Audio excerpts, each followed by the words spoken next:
Après avoir expliqué dans le premier épisode les croyances des superstitions liées aux éléments naturels, roches, eau, animaux, arbres et plantes, sans oublier les astres et les phénomènes météorologiques, nous allons nous intéresser aux sorciers, guérisseurs, rebouteux et autres disconteurs, puis aux saints, à l'encou, sans négliger les êtres surnaturels et les croyances domestiques.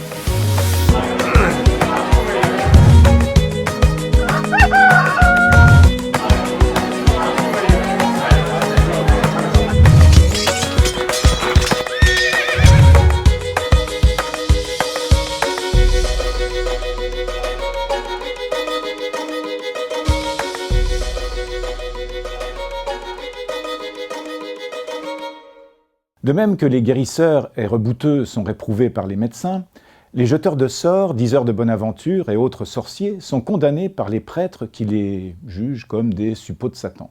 Dire la bonne aventure est peut-être la forme la plus atténuée de cette collaboration avec les puissances de l'ombre. En effet, les arts divinatoires font parfois appel à des observations de phénomènes naturels dont le décryptage n'est possible que par des personnes initiées.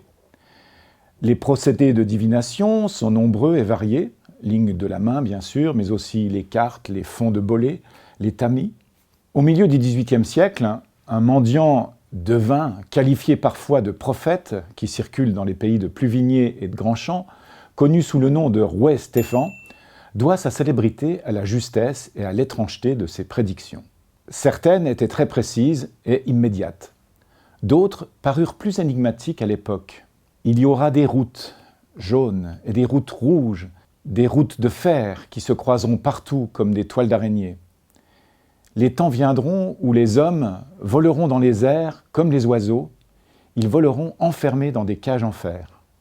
Des traînées de charrettes se suivront les unes les autres, elles se déplaceront par le feu et à travers les montagnes et les vallées jusqu'en Chine. Le temps viendra où les savants deviendront des empoisonneurs, ils sèmeront le poison et la mort. Le temps viendra où les paysans planteront des râteaux sur les toits de leurs maisons. Ainsi parlait notre Nostradamus breton. Les guérisseurs ne sont pas tout à fait des sorciers. Ils sont en possession, dès la naissance, de pouvoirs ou privilèges qu'ils mettent au profit des malades. En effet, le médecin est souvent trop cher pour le paysan breton des 19e et 20e siècles. Il confie alors ses maux aux lousaouers, guérisseurs, rebouteux et autres disconteurs. Il ne va consulter que si les rites, les louzous ou les saints n'ont pu rien faire.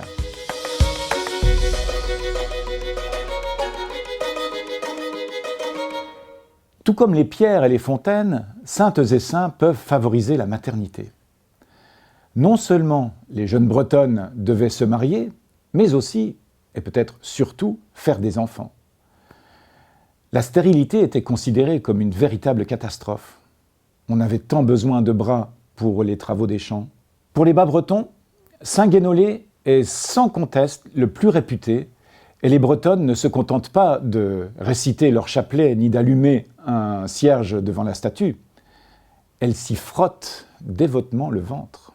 Il en est de même en Haute-Bretagne, où ces pratiques sont également d'un usage courant, avec la statue de Sainte-Germaine à Plouer, celle de Saint-Josse à Saint-Judos, ou de Saint-Amateur à Lamballe. Les jeunes mamans, comme les nourrices, étaient nombreuses à invoquer la Vierge, mère de l'enfant Jésus, pour avoir du lait, si elles n'en avaient pas assez, ou pire, si elles étaient sèches.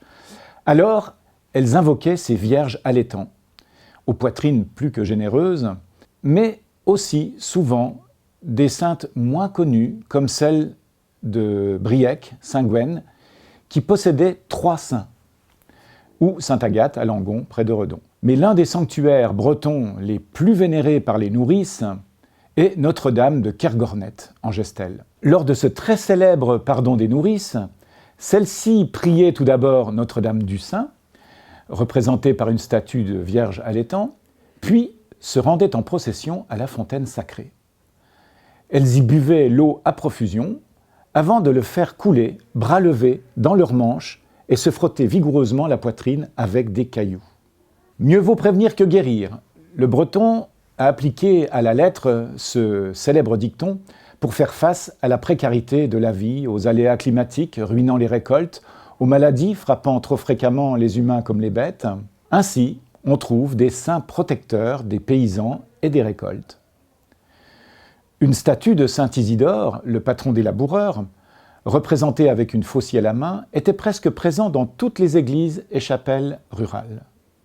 Si très peu de superstitions entourent son culte, il n'en est cependant pas de même pour d'autres saints subalternes invoqués pour faire tomber la pluie, comme saint Amand à Cournon, saint Gall à Étel ou Camors, saint Paterne à Vannes et Malguenac. Saint Servais, dans les monts d'Arrée, était renommé pour la protection des jeunes semences. Les saints protecteurs du bétail étaient même spécialistes d'un animal. Saint Cornélie pour les bovins, saint Antoine pour les cochons, saint Éloi pour les chevaux. Le breton considère les maladies de l'homme et du bétail comme une punition de Dieu.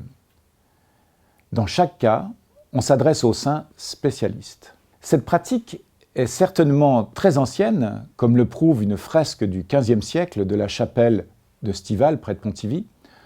On y découvre en effet saint Mériadec posant une cloche sur la tête d'un fidèle agenouillé pour le guérir de la sourdité.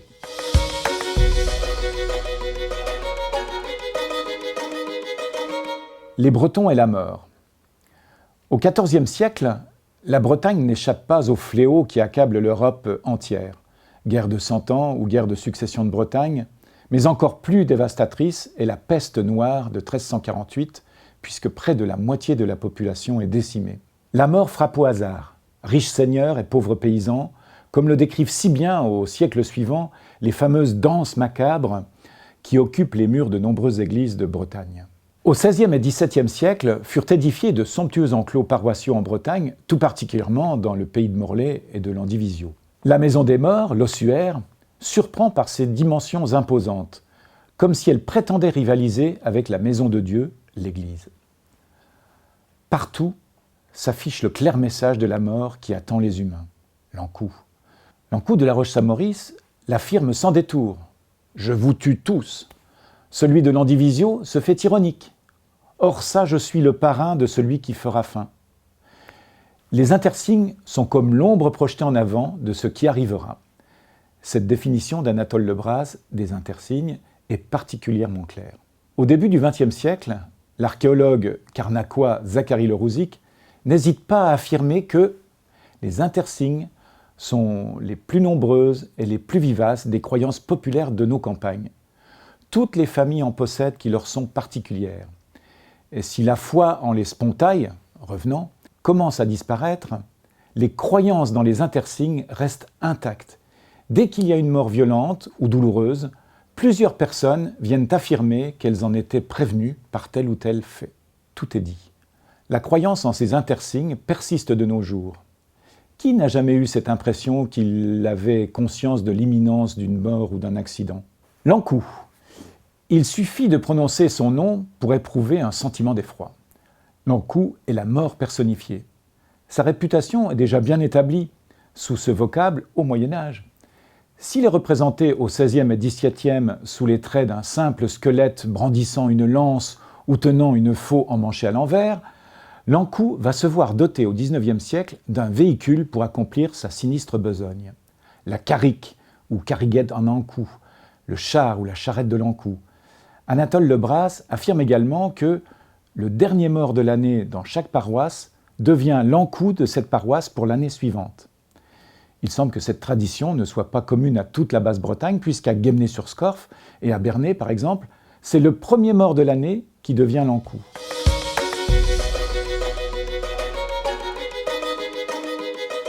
Les êtres surnaturels peuplent les légendes et les contes bretons.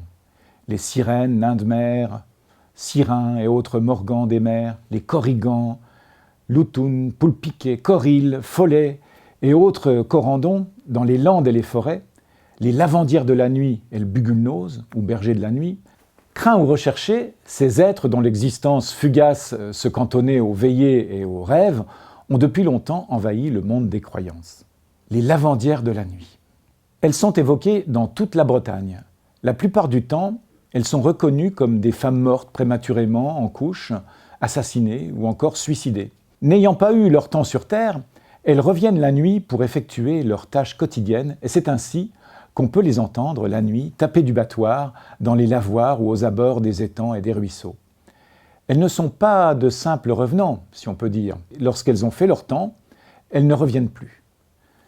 Dans certaines contrées, les lavandières sont des âmes en peine de femmes qui, de leur vivant, n'ont pas respecté la morale villageoise, ou pire encore, les règles de l'Église. On prétend même que certaines sont des mères infanticides qui essaient de faire disparaître les traces de sang sur les langes de leurs enfants.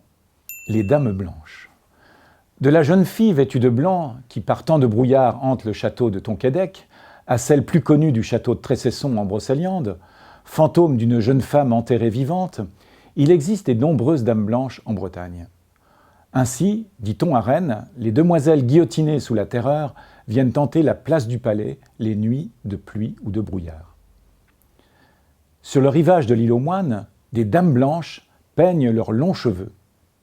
À Châteaubriand, la dame serait le fantôme de Marguerite de Foix, favorite de François Ier, et à Lannion, la dame blanche n'est autre qu'une pauvre servante d'auberge assassinée en 1693 par des douaniers.